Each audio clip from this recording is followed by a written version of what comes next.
After 8 years of waiting, Metroid Prime 4 Beyond is just 3 weeks away, and honestly, saying that still doesn't feel real. Maybe that's partly because Nintendo has kept a pretty tight lid on specifics surrounding Samus Aran's next adventure. We've only seen a small handful of trailers, and much of Prime 4 has remained a total mystery. That's caused a lot of fans to think that they must be preserving some special surprise, right? Well, while playing over an hour of Metroid Prime 4 Beyond on Nintendo Switch 2, I discovered a seemingly major component that's been completely absent from any footage we've seen so far. This guy. Hey! Hey, Samus Aran! I'm stuck! Help me out! Oh! Please get me down. That's Specialist Miles McKenzie, a member of the Galactic Federation stranded with Samus on the planet Vuros. Miles tagged along for a significant chunk of my play session, and the way Retro Studios has implemented this NPC companion is far and away my biggest concern about Prime 4 after my time with it. I got him! Oh! No! But we'll get to him a bit later. Because everything else was pretty encouraging. Classic Metroid Prime exploration and combat, an intriguing setup, gorgeous art direction, and great technical performance on Switch 2 are coming together to create an adventure that likely won't redefine Metroid in any meaningful way, or live up to the unrealistic hype built by nearly a decade of waiting, but one that could serve as a great return for a sub-series that hasn't seen a new mainline entry in 18 years, as long as annoying sidekicks don't keep getting in Samus's way. Thank you, Samus. I'm a Specialist Miles McKenzie, Engineer Level 4. Before we get too far, a word about spoilers. Everything I play takes place during the first 90 minutes or so of the adventure, so you really don't have to worry that you're going to see too much. It's also worth pointing out that this was all on Switch 2. No one outside of Nintendo knows how Prime 4 will perform on Switch 1 just yet. But on Switch 2, it's looking fantastic so far. I started my preview in handheld mode, where I replayed the same introduction sequence we got to play at the Nintendo Switch 2 premiere event back in April. This was the final build of Prime 4's opening, and it's still an explosive introduction that sets the stage for the conflict between Samus and the Metroid-breeding bounty hunter Sidekicks, as our hero is warped away to the mysterious planet Vuros. The biggest takeaway here is that Prime 4 looked fantastic on the Switch 2 screen, specifically at 120 FPS in performance mode. Once I was set up on the TV, playing in quality mode at a crisp 4K 60 FPS, things got started with a very familiar, nostalgic chain of events. The camera snaps behind Samus's visor, and I'm left alone to explore this lush forest region, so I, almost reflexively, start scanning everything in sight to add it to my logbook. Gameplay-wise, Prime 4 doesn't seem to be reinventing the morph ball. This still looks and plays like Metroid Prime, and I really enjoyed falling back into its investigative flow. Examining the local flora and fauna, locking onto floating gaseous spores or roots that leap out of the water and blasting them away with my arm cannon. Scanning lore tablets to learn about the ancient race called the Lemorn.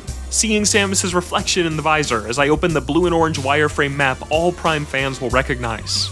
I felt like Retro Studios was picking up right where it left off, retaining the core DNA of the series in this first major area. The forest is called Fury Green, and after making my way through several linear hallways, I was formally introduced to it with this sweeping wide shot that sells how great Retro's art direction is.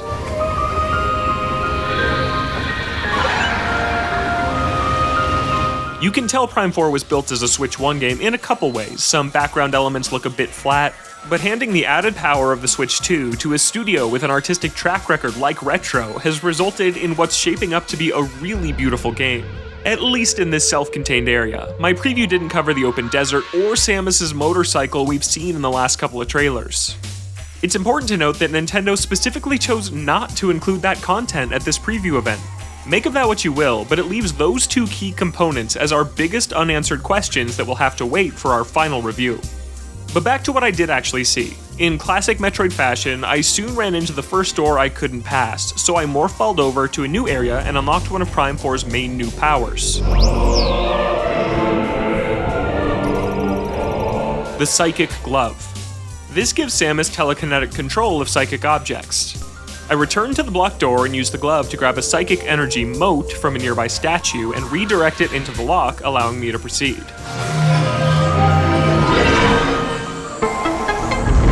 All examples of this were pretty simple so far, but this is the first major area, so it's probably fair to expect they'll get more complex as Samus progresses. I'm hoping the same for the other uses of the Psychic Glove, which involve slowly tracing basic shapes to unlock this energy tank, or painstakingly pulling a lever to open the way to a save room. The animations felt sluggish, and the actions were completely mindless, another thing I'm expecting to ramp up as we go. My map beeped, alerting me of a distress beacon from the Galactic Federation, a few rooms away. On the way there, I passed some hardened tree resin I couldn't yet destroy, and scanning it indicated that a missile would take the wall down. I appreciate that Prime 4's blockades aren't all the same familiar doors, and that in this case, it was naturally woven into the environment. We'd be back here later, but with a friend in tow. After tiptoeing through an eerie, condensed part of Fury Green, I came across a crash-landed Galactic Federation ship, where I was immediately taken aback by the tonal whiplash. My way here was filled with hauntingly beautiful choral melodies and isolated exploration. It was vintage Metroid Prime. But now it's finally time to get to know Specialist Miles McKenzie. Oh, wow. Wow. What a mess. You're alone, on a planet, with no hope of survival. But you're also not sitting next to Phil anymore in that cubicle, so... Win? Ugh. He didn't leave a great first impression with this honestly cringy monologue, but I was still intrigued to see where it went. Samus and Miles got swarmed by some jungle monsters, and it became my job to protect Miles from them. After a close-quarters firefight that concluded with shooting the vines holding up Miles' ship, he awarded me with the missile upgrade for being his savior. This is fine, I thought. I prefer isolation in Metroid, but I don't mind running into a character here and there to flesh out the story with some voice acting and cutscenes. But then... If it's okay with you, I'm gonna tag along. I started to get a sinking feeling. So, where to? It might be a good idea to check the map and get our bearings. In one sentence, Samus not only gained an unwanted companion, that companion also instantly started chiming in on what I should be doing. Like Atreus to Kratos in God of War, or Aloy to Aloy in Horizon. The next 20 minutes of my demo ranged from mildly annoying to downright infuriating, as Miles constantly bombarded me with either awkward attempts at quippy humor, It's about to get real nerdy in here, or unwelcome hints that directly defy Metroid's spirit of exploration and discovery. Missiles are effective. True with a hard shell, you know. He would scold me for not stopping to save my game, Are you sure we don't need to use that? comment on everything I scanned, Can you read that? Hey, does that say anything about this place? They really don't want anyone in here.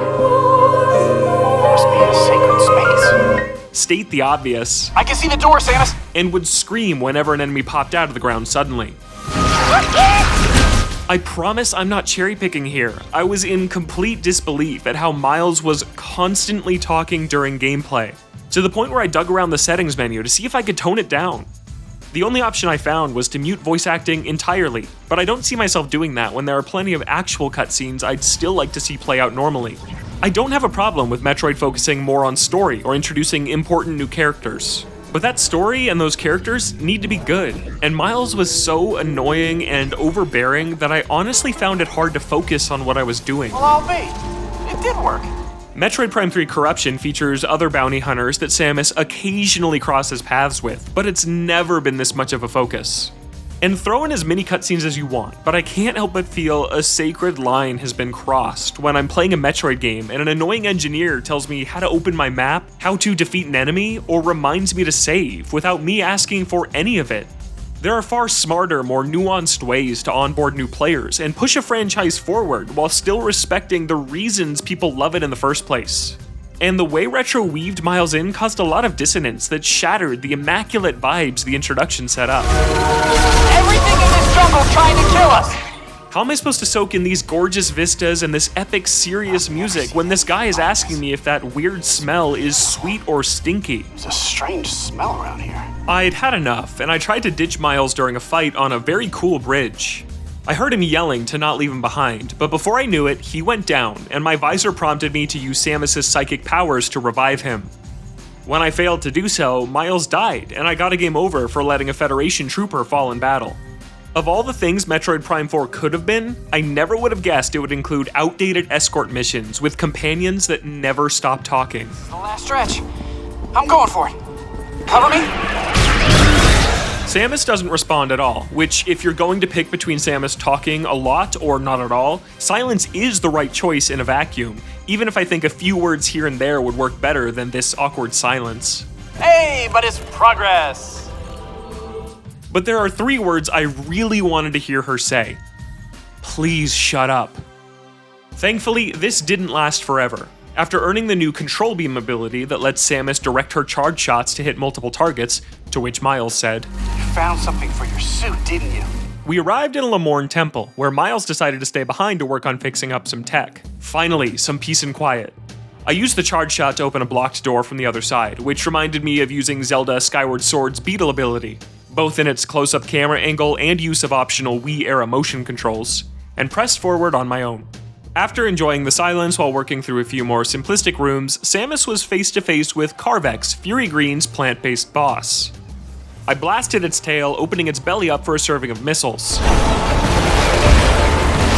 It entered its next phase with 2 tails, and I found that by the time I destroyed the second, the first one had grown back. So, in classic Metroid fashion, where your most recent upgrade is often the key to beating a boss, I had to use a charge shot to destroy both its tails with 1 bullet. This was neat, and really felt like more vintage Metroid Prime game design shining through. Defeating Carvex netted Samus the power bombs, which have received a psychic buff this time around. You can place standard bombs to blow up suspicious spots as usual, but placing one infused with psychic power essentially turns it into a moat Samus can telekinetically move. I earned the first of 5 master teleporter keys Samus is collecting to escape Vuros, and Booyah! Long-range comms are back online. Miles was back. But he didn't stick around for long, just asking Samus to return to base camp to talk about what to do next.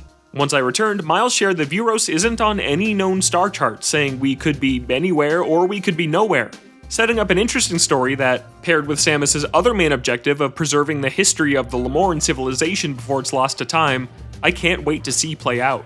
With that, Miles and Samus agreed to be partners, sharing data with each other now that the comms are working. And Miles stayed behind as Samus returned to the desert area we still know so little about, and my time swiftly came to an end.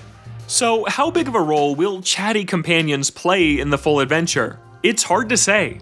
The fact that the game over screen told me a Federation trooper was killed in battle rather than that Miles was killed in battle, coupled with the fact that the Federation page of the logbook had several blank entries to fill out after I scanned Miles, tells me that each major area of Prime 4 will likely have a companion to find. If that fear turns out to be true, I can only hope that they aren't all as overbearing as Miles, that his section felt particularly frustrating because it was the opening area, and that Prime 4 won't be afraid to let me explore and figure things out on my own. I'm just gonna stay out of your way. You let me know when it's clear. Which is a strength of all the best Metroid games. Because other than that major exception, I really enjoyed my first big look at Prime 4, and I'm beyond curious to see how it all finally comes together on December 4th. For more on Metroid Prime 4 Beyond, check out a special episode of Nintendo Voice Chat, the weekly Nintendo podcast I host here at IGN, where we dive even more into my impressions. You can find that on the IGN Games YouTube channel or your favorite podcast app. And for everything else Nintendo, stick with IGN.